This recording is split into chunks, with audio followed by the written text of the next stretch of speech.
Hotel family, this your brother Matthew Daniels, aka Ampu, aka The Chosen Few, aka The Real Bookworm. I'm not a bookworm, I'm the real bookworm. Make sure you get it right. And y'all saw the title of this one, How Christianity Came to Iceland and the Vikings. Missionary Adventures of Thangbrand and Gutleif Orison. Now, in this video, we're going to be looking at a book called Nigel's Saga. We're going to take a trip back in time to around 1100 CE when Christianity made it to Iceland and to the Viking people. Now, what I want you guys to understand, we're going to go through some of the historical documentation from the Vikings themselves about how the missionary work took place in Iceland. And I have to say, family, if you are expecting to hear a story about someone going to Iceland, to the Vikings, to the dangerous people known as the Vikings, and preaching the peace of Jesus Christ, and the individuals there receiving the message of Jesus Christ and Christianity with open arms and converting, this is not the story that you are going to hear. Spoiler alert. The Vikings are known for being ruthless and vicious. The Vikings are known for being warriors. The Vikings are known for being soldiers. The Vikings are known for raids, bloodshed, pillaging, and plundering. So what I want you to understand is, in this story about the missionary adventures of Thangbrand and Gutleif Orison, we're going to hear how Christianity spread throughout the Viking nation of Iceland with bloodshed. This is a very interesting story. So, there are several tales of individuals being converted inside of this book called Nigel's Saga. We are going to highlight a few of those. One of the first ones that we're going to highlight is the curious ceremony that's documented here. And in this ceremony, they're going to talk about how the missionary Thangbrand held a mass celebration where there was singing, where there were feasting, where there were religious ceremonies and rituals. But the strange thing about it, he did not hold this mass to honor God. He did not hold this mass to honor Jesus. He did not hold this mass to honor the Virgin, the Holy Mother Mary, right? He held this mass to honor Michael, the Archangel Michael. And I think this is a good place to start because it is going to highlight some of the differences in what people view as Christianity today and what people viewed as Christianity in the past in different parts of the world and how they practiced it. So the author of Nigel's Saga tells this story like this. In Norway, there had been a change of rulers. Earl Hakon was in his grave, and Olaf Thordarson had succeeded to the throne. Hakon had met his death at the hands of a slave cart who slit his throat at Renil in Godal. It was also learned that there had been a change of religion in Norway. The old faith had been discarded, and King Olaf had also converted to Christianity the western lands, Shetland, Orkney, and the Faroe Islands.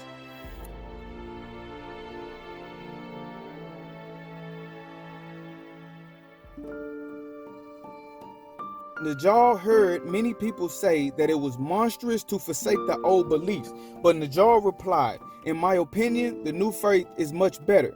Happy the man who receives it. And if the men who spread this faith come out to Iceland, I shall do all I can to further it." He said this on many occasions, and often he would leave the company of others and meditate aloud. That same autumn, a ship put in to land in the East Fjords at Burufjord, at a place called Gottuvik. The captain was called Thangbrand, the son of Count Willibald of Saxony. Thangbrand had been sent out to Iceland by King Olaf as a missionary. He was accompanied by an Icelander called Gutleif Orison, an extremely brave and formidable warrior. So, King Olaf sent Thangbrand and Bootleaf off on a missionary journey. Now, when they arrived in the area of Iceland that they were sent to convert, they were taken into the house of an individual named Hall of Cedar. They called him Hall of Cedar. And so while they were in this house, Thangbrand initiated a mass, a ceremonial mass, because it was a specific feast day that was an important feast day to the Christians of that area at that time. Okay? The story goes on to say, one morning that autumn, Thangbrand went out early and ordered a tent to be pitched. Then he sang mass with great ceremony, for it was an important feast day. Paul asked him, "In whose honor are you celebrating this day?" "The angel Michael," replied Thangbrand. "What power has this angel?" asked Hall. "Great power," said Thangbrand. "He weighs everything you do, both good and evil, and he is so merciful that the good weighs more heavily with him than the evil." "I would like to have him as my friend," said Hall. "You can do that easily," said Thangbrand. "Give yourself to him in God's name this very day." Hall said, "I want to stipulate that you pledge your word on his behalf that he shall become my guardian angel." "I give you my promise," said Thangbrand. After that, Hall and all his household were baptized. So we see the object of honor for this mass, for this ceremony, wasn't God, it wasn't Jesus, it wasn't Mary, it was Michael, the angel Michael. And it is said that the angel Michael weighed everything that an individual did, both good and evil, and that the angel Michael was so merciful that the good weighs more heavily with him than the evil, right? And so Hall told him that he would like to have Michael as his friend. And so Thangbrand told him that he could do this easily. All he had to do was to give himself to Michael in God's name that very day. That is odd. I don't want to speculate, but I am. It almost sounds like they're equating Michael with what individuals know Christ to be, saying that he wanted to take Michael as his friend and have Michael as his guardian angel. And Thangbrand told him that to do this, all he had to do was give himself to Michael in God's name. Right? All he had to do was give himself to Michael in God's name. That's odd. That is very odd. And another thing that I want to point out, real quick sidebar. You see how it says the angel Michael weighs everything that an individual does, both good and evil. It reminds me of this scene here from ancient Egypt, where they are saying that an individual's heart has to be weighed on the scales of Ma'at. You see, I'm not saying that Michael is one of these Egyptian narratives. I'm just saying is you never really hear in Christian rhetoric about Michael weighing the good and evil of an individual. Where you hear about the good and evil being weighed is in Egyptian mythology or in Egyptians' conceptualizations of religion and the afterlife. And in Christian talk today, in this part of the world, well, in much parts of the world, you never really hear about an individual giving themselves to Michael. People give themselves to Christ. That's all right, but it's an interesting story. So another story that I would like to point out goes this way. Thangbrand was going around converting or trying to convert people to the new faith. There was a man named Thorkel who did not want to leave the old faith, the old religion of his people. And so he challenged Thangbrand to a duel. And the story goes that Thangbrand used a crucifix instead of a shield, and he still was able to kill Thorkel. So the story goes, next spring, Thangbrand toured the country evangelizing, and Hall of Cedar accompanied him. When they came west across Longsheet, to Staffelfeld, the former there, a man called Thorkel, opposed the new faith strongly and challenged Thangbrand to a duel. Thangbrand defended himself with a crucifix instead of a shield, but even so, he managed to defeat Thorkel and kill him. Now, that's odd as well, because generally when you think about Christian missionaries, you think about peaceful people. And you would assume that if this Christian missionary was going around preaching the gospel and an individual did not want to accept the gospel, they would just leave it and go on about their way. You really don't think about a Christian missionary being called out to a duel and him actually engaging in that duel and then murdering a man with a crucifix. But when Christianity came to the Viking land, not only were they holding religious ceremonies for Michael, right? And not only was they giving themselves to Michael, the missionaries were also willing to kill the individuals that opposed them for the new faith. Another story that I would like to point out. The missionary Thangbrand and Gutli, they went to a place called Kurlingarden, okay? And the people there, again, they did not want to convert to Christianity. So what they did, they hired a sorcerer, a man named Sorcerer Hedin. They hired him to kill Thangbrand and Goldleaf and all of their followers, because they did not want this individual coming trying to convert them. And so the story tells us that Sorcerer Hedin went out and created a great sacrifice. He performed a great sacrifice to the Viking gods.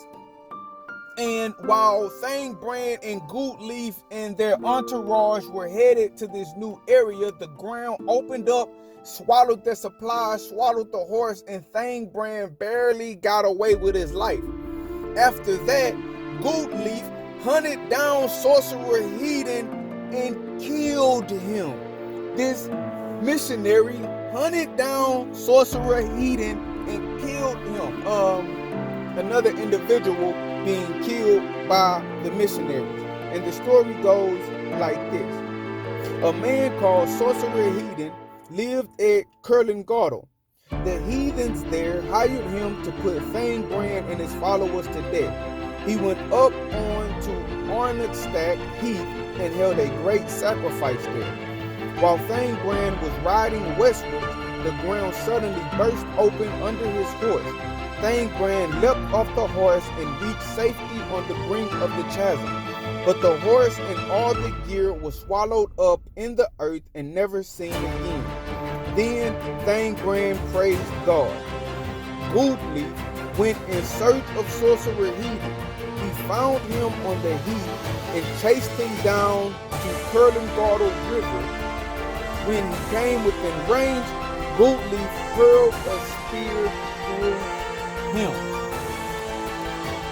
So, another story about the conversions that took place with these two missionaries in Iceland with the Vikings. Okay, the missionaries Thangbrand and Goodleaf, they went to a place called Fljatslev, and I apologize for butchering these names, but bear with me. And so while they were in this place, there was a man named Vitrility the poet. Now, Vitrility the poet and his son Ari, they opposed the missionaries and the idea of being converted to Christianity more so than everybody else. So Thangbrand and Goodleaf killed Vitrility as well. And that story is documented like this. From there, they went on to Fljatslev and preached the faith. The strongest opposition came from Vitrility the poet and his son Ari. So they killed Vitrility. Straight to the point. And on that one, I don't know if Vitrility challenged them to a duel. I don't know if he said anything that they don't like. All I know is these missionaries were trying to convert these people to Christianity, this guy, the Trinity, the poet, and his son opposed them, and so they killed him. And it's just weird to me, because to hear about Christian missionaries killing people while they're on their mission of conversion is both interesting, curious, and odd, right? Now, another story about their missionary adventure that I would like to share with you guys, and I'm trying to rush through all of these so the video won't be too long. There is a story about a man named Thorvald the Alien, right? When he heard about these missionaries going around preaching this new faith of Christianity that a lot of people did not agree with, he gathered a force against Thangbrand and Gootlieb, right? And so what ended up happening is, long story short, someone told Thangbrand and Gootlieb that Thorvald the Alien had gathered a force, and that he was waiting to attack them when they came into their area, when they came into their land. So instead of them turning around, instead of them going somewhere else, they went straight to that area, found Thorvald, and Thangbrand stabbed him with a spear, and Gootlieb hacked off his arm, and Thorvald died. Another individual in opposition of these Christian missionaries died. Now, I'm not going to read the entire story. I'm just going to hit a few of the highlights. From there, they went on to Grimsby. Thorvald the Alien gathered a force against them and sent word to Ulf Uggason to fall on Thangbrand and kill him. Now, that guy, Ulf, he did not do it. He told him, I'm not going to kill nobody just because you told me to.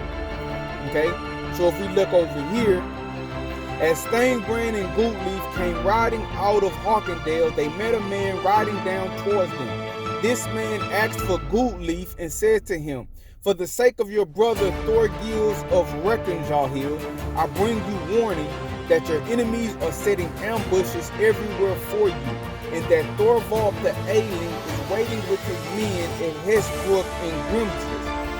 We will not let that deter us from riding to meet him, said Gootlieb. They turned down towards Hesbrook. Thorvald had already crossed the stream. Gootlieb said to Thangbrand, there is Thorvald now. Let us rush him. Thangbrand hurled his spear right through Thorvald. Gootlieb hacked his arm off at the shoulder, and Thorvald died. After that, they rode to the Althing. Thorvald's kinsmen were on the point of attacking Thangbrand, but Najal and the men from the East Fjords stood by him. So again, we see a situation where these natives, these Vikings of Iceland, do not want these Christian missionaries coming to try to convert them. But the Christian missionaries come to try to convert them anyway, and the individuals that meet them with opposition, they kill them. Craziest thing in the world to me, but I mean, it is what it is. It's very interesting. So what you have to understand is, the picture that is being painted is the people in the land of Iceland, they became separated. You had people who wanted to continue practicing the old faith, and you had individuals who had converted to Christianity and wanted to convert other people to Christianity. And those two factions began to bump heads. So when these missionaries brought Christianity into the land, Christianity conflicted with the old ways and the old religion. So it brought strife and division amongst the people themselves. So people began to get separated on lines of religion. You had the people who wanted to worship the old ways on one side, and you had the Christians on the other, and these people were ready to kill each other. It wasn't just the Christians was peaceful and the Vikings that practiced the old ways were not. No. Christians were killing some of these individuals. Some of these individuals were trying to kill the Christians, and these missionaries had brought further division amongst the people. So what happened was, and something called the Althing, that was like a That was like a parliamentary meeting that was held by the Vikings in Iceland, where all of the different chieftains of the different tribes, families, and areas would come together once a year, and they would settle all of their disputes. And they had courts, they had lawyers, they had rules and regulations, and they would settle all of their disputes. And so what you see happening is, that's documented in this story, that the Christianity and the old religion began to fight so hard, they realized that they could not continue as a group of people unless they all held one faith. Because having these two different faiths was literally tearing the Viking Icelandic nation apart. So at one of the all things, after Thangbrand and Bootleaf had left, after they finished their missionary objectives, and they left and went back to wherever they were from, the individuals in charge of the all thing decided to make Christianity legal. They put it into law, and they made the practice of the old religion illegal. And they did this to keep the people from battling one another based on religious lines. And you see that documented like this. At the all thing that summer, the Jason was outlawed for blaspheming the gods. Thangbrand told King Olaf Jusson of the ill treatment he had suffered at the hands of the Icelanders, and said that they were so steeped in sorcery that the earth had burst open under his horse and swallowed the animal. The king was so enraged that he ordered all the Icelanders in Norway to be seized and thrown into dungeons, and was going to put them to death. Then Gizur the White of Jason came forward and offered to go surety for the countrymen and sailed to Iceland to preach the faith. The king was pleased at the offer and reprieved all the other Icelanders. So you see, it's explaining that when the missionary Thangbrand got back to the king that sent him on his missionary mission, he told him, hey man, these people don't want Christianity. They're so steeped in sorcery and witchcraft that we encountered a lot of opposition, which he did, and he killed a lot of his opposition. And so the king was like, oh, they don't want to accept Christianity. I'm going to kill all of the Icelanders. It's crazy that a Christian would be thinking like this, but this is how a lot of these places got converted. Gizur and Hajjal prepared their ship for the journey to Iceland and were quickly away. They landed at Eyrar in the 11th week of summer. They got themselves horses at once and rode off to the Althing 30 strong, leaving the ship to be unloaded by others. And they sent word to all the Christians to hold themselves in readiness. But Jalti stayed behind at Rydermoor because he had learned that he had been outlawed for blasphemy. But when the others reached Valandikapsla below the Jabaki, Jalti came riding after them and said that he did not want to let the heathens think he was afraid of them. Many Christians met them there, and they rode to the Althing in a large column. The heathens had also massed their forces. A battle which would have involved the whole Althing was imminent, but it did not occur. A man called Thorgir the priest lived at Lejofswater. The Christians tented their booths at the Althing. Gizur and Hjalti stayed in the Mossfell booth. Next day, both sides went to the Law Rock, and both of them, Christians and heathens, named witnesses and renounced their community of laws. The Law Rock was in such uproar as a result that no one could make himself heard. People then dispersed, and everyone thought the situation looked very ugly. The Christians chose Hall of Cedar to be their law speaker, but Hall went to see Thorgir the priest of Lejofswater and gave him 3 marks of silver to proclaim what the law should be. It was taking a risk, for Thorgir was a heathen. For a whole day, Thorgir lay with the cloak over his head. No one spoke to him. Next day, people gathered at the Law Rock. Thorgir asked to be heard and said, "It seems to me that an impossible situation arises if we do not all have one and the same law." If the laws are divided, the peace will be divided, and we cannot tolerate that. Now, therefore, I want to ask heathens and Christians whether they will accept the law which I am going to proclaim. They all agreed. Thorgir insisted on oaths and binding pledges from them. They all agreed to that and gave him their pledge. The first principle of our law, declared Thorgir, is that all men in this land shall be Christian and believe in the one God, Father, Son, and Holy Ghost, and renounce all worship of idols. They shall not expose children at birth, nor eat horse flesh. The penalty for carrying on these practices openly shall be outlawry, but they shall not be punishable if they are done in private. Within a few years, all these heathen practices were absolutely forbidden in private as well as in public. Thorgir then dealt with the observance of the Lord's Day and fast days, Christmas and Easter, and all the important feast days. The heathens felt they had been grossly betrayed, but despite that, the new faith became law, and the whole land became Christian. After that, people went home from the all things. And that, my friends, is how Christianity was brought to Iceland and the Vikings in Iceland. The missionary adventures of Thangbrand and Gudleif Arvidsson. As always, I hope you guys heard some things that were interesting. I hope you learned some things that you never learned before.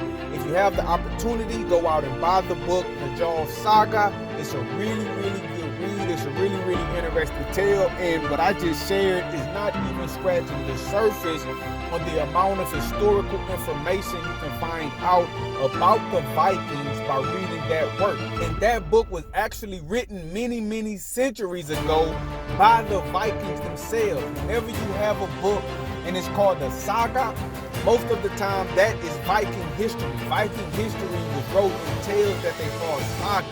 That's what that means. Okay? So I hope you all learned something. I hope you all got something from it. Leave me a comment, leave me a question.